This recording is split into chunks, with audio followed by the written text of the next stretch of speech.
জুলাই সনদ বাস্তবায়িত হলে তাহলে 18 কোটি জনগণের বিজয় এবং সফলতা হবে। আর জুলাই সনদ যদি বাস্তবায়ন না হয় তাহলে 18 কোটি জনগণ হেরে যাবে, এমনকি সেই গোলামির জিনজিরা গলায় নিয়ে বসবাস করবে। 5ই আগস্ট জুলাই গণ অভ্যুত্থান পৃথিবীর ইতিহাসে একটি স্মরণীয় একটা দিন, স্মরণীয় একটা ঘটনা। প্রিয় বন্ধুরা, আজকে কথা হবে জুলাই সনদকে নিয়ে। জুলাই সনদ বাস্তবায়ন হলে আমাদের কি লাভ, আর জুলাই সনদ যদি বাস্তবায়ন না হয় তাহলে আমাদের কি ক্ষতি। আসলে এই বিষয় নিয়ে আলোচনা করার পূর্বেই আমরা কিছু সমীকরণ জেনে নেই। জুলাই সনদ কেন এবং কি জন্য বাস্তবায়ন করতে হবে, এবং কেন হা ভোট এবং না ভোট হলো, অর্থাৎ গণভোট, হা এবং না, এই ভোটের ফলাফল কি হলো। জুলাই সনদ মূলত সংস্কার করার একটা আইন, একটা প্রণয়ন, যেই সংস্কারটা বাংলাদেশের জনগণের জন্য মহা জরুরি, যেটা বাংলাদেশের জনগণের চাহিদা। যেই জুলাই সনদের মধ্যে প্রস্তাবিত 18টি পয়েন্ট উল্লেখ আছে, যে 18টি পয়েন্ট সংস্কার করতে হবে, এটা ছিল হলো জুলাইয়ের দাবি। কিন্তু এই সংস্কারের পক্ষে ছিল না বাংলাদেশের উল্লেখযোগ্য হাতে গোনা কয়েকটি রাজনৈতিক দল। তারা চেয়েছিল জনগণের মতামতের ভিত্তিতে সংস্কার করা হবে। জাতীয় ঐক্য পরিষদ নামক একটি কমিটি গঠন করা হয় এবং সেই কমিটির মাধ্যম দিয়ে জুলাই সনদ প্রণয়ন করা হয়। এক পর্যায়ে ভোটের সিদ্ধান্ত হলো। একদল দাবি করল যে জুলাই সনদ বাস্তবায়নের লক্ষ্যে গণভোট, জাতীয় নির্বাচনের পূর্বেই এই ভোটটা দেওয়া হোক। বিএনপি সহ আরও কয়েকটি ক্ষুদ্র রাজনৈতিক দল তারা দ্বিমত পোষণ করল। তারা বলল যে একই দিনে জাতীয় ভোট এমনকি গণভোট ব্যবস্থা করা হোক। গণভোট যদি বিজয়ী হয় তাহলে আমরা বা সবাই এটার সংস্কার করব। যাই হোক, ত্রয়োদশ জাতীয় নির্বাচনে সংসদ সদস্য নির্বাচন, এমনকি গণভোটেরও আমরা ফলাফল দেখলাম। গণভোটের ফলাফল গোটা বাংলাদেশের জনগণ সংস্কারের পক্ষে, জুলাই সনদ বাস্তবায়ন হোক এর পক্ষে প্রায় 69%, অর্থাৎ হা ভোট বিজয়ী হয়।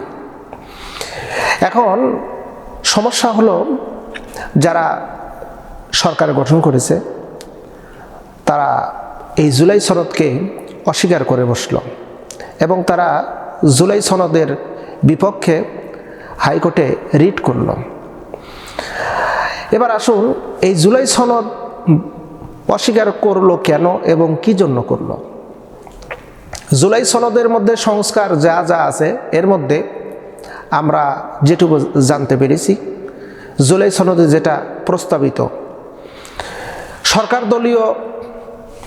সরকার দলীয় কোনো ব্যক্তিকে আইনজীবী প্রধান বিচারপতি হিসেবে নিয়োগ দিতে পারবে না। সরকার দলীয় পক্ষ থেকে কেউ রাষ্ট্রপতি হতে পারবে না। এক সরকার, এক ব্যক্তি 10 বছরের উপরে সে সরকার থাকতে পারবে না। এমনকি সুপ্রিম কোর্টের বিচারক, আইনজীবী, এমনকি স্পিকার সরকার দলীয় পক্ষ থেকে হতে পারবে না। এরকম যা জনগণের পক্ষে এমন সনদ উল্লেখিত। কিন্তু দুঃখজনক হলেও সত্য, এই জুলাই সনদের গণভোটে হা বিজয়ী হওয়ার পরেও এখনো পর্যন্ত এটাকে বাস্তবায়ন করার কোনো প্রকারের চিন্তা ফিকির তাদের নেই। কেন নেই, কী জন্য নেই, তারা হয়তো বুঝতে পেরেছে যে জুলাই সনদ যদি বাস্তবায়ন করি তাহলে ভবিষ্যতে আমরা আমাদের যেই পরিকল্পনা, এই পরিকল্পনাটাকে বাস্তবায়ন করতে পারবো না। জুলাই সনদ মানে হলো ইনসাফের একটি রাষ্ট্র প্রতিষ্ঠিত হওয়া। জুলাই সনদ মানে বিচার সকলেই, বাদী বিবাদী উভয় পক্ষে সন্তুষ্টমূলক বিচার পাবে, ন্যায় ইনসাফ বিচার পাবে। জুলাই সনদ মানে হলো জনগণের প্রত্যেকটা নাগরিকের ন্যায্য অধিকার বুঝে দেওয়া। প্রিয় বন্ধুরা, যারা আজকে জুলাই সনদকে অস্বীকার করতেছে, অথচ এই জুলাই যদি সংগঠন না হতো, 5ই আগস্ট যদি সংগঠিত না হতো, 36শে জুলাই যদি সংগঠিত না হতো, তাহলে আজকে যারা জুলাইকে অস্বীকার করতেছে, জুলাইয়ের সাথে গাদ্দারি করতেছে, তারা কিন্তু ক্ষমতার মসনদে বসতে পারতো না, তারা সরকার গঠন করতে পারতো না। আজকে যিনি প্রধানমন্ত্রী তারেক রহমান, লম্বা একটা সময় তিনি বাংলাদেশ ছেড়ে বাহিরে ছিলেন। এই 36শে জুলাই যদি সংগঠিত না হতো, তিনি কিন্তু বাংলাদেশে আসতে পারতো না, এমনকি তার অসংখ্য মামলা থেকে অব্যাহতি পেত না। এমনকি দেশনেত্রী, আপসহীন নেত্রী বেগম জিয়ার কারামুক্তি হতো না, এমনকি তার জানাজায় এই স্বতঃস্ফূর্তভাবে লক্ষ লক্ষ মানুষ তার জানাজায় উপস্থিত হতে পারত না। জুলাই যদি বাস্তবায়ন না হতো, 36শে জুলাই যদি বাস্তবায়ন না হতো, তাহলে হাজার হাজার নেতাকর্মীর লক্ষ লক্ষ মামলা থেকে অব্যাহতি পেত না। তার মানে কি হলো? জুলাইয়ের মাধ্যম দিয়ে আমরা পেলাম বাক স্বাধীনতা। আমরা নিজেদের চিন্তা, এমনকি আমাদের কর্ম, ইন টোটাল সব কিছু আমরা ফিরে পেলাম জুলাইয়ের মাধ্যম দিয়ে। জুলাইয়ের কারণে আমরা স্বতঃস্ফূর্তভাবে ভোট দিতে পারলাম, জুলাইয়ের কারণে আমরা সরকার গঠন করতে পারলাম, জুলাইয়ের কারণে আমরা মন্ত্রিত্ব পেলাম, জুলাইয়ের কারণে আমরা প্রধানমন্ত্রী পেলাম। এত কিছু পেলাম শুধু জুলাইয়ের কারণে। 36শে জুলাই, আজকে সেই জুলাইকেই অস্বীকার করা হচ্ছে, জুলাইয়ের সাথে গাদ্দারি করা হচ্ছে। এই গাদ্দারি করে আদৌ কি ক্ষমতায় টিকে থাকা সম্ভব হবে? আমরা বিরোধিতা করি না, আমরা বিনয়ের সাথে বলি, আপনারা জুলাইকে একটু স্মরণ করুন। ছাত্রদের ত্যাগ, 1400 ছাত্র শহীদ, 30,000-এর উপরে পঙ্গুত্ব এখনো বরণ করে আছে। হাসপাতালে দিনের পর দিন, বছরের পর বছর, মাসের পর মাস তারা কাতরাচ্ছে। চোখ নাই, পা নাই, হাত নাই, অঙ্গহানি। তাদের দিকে তাকায়া আমাদের এই জুলাইকে বাস্তবায়ন করতে হবে।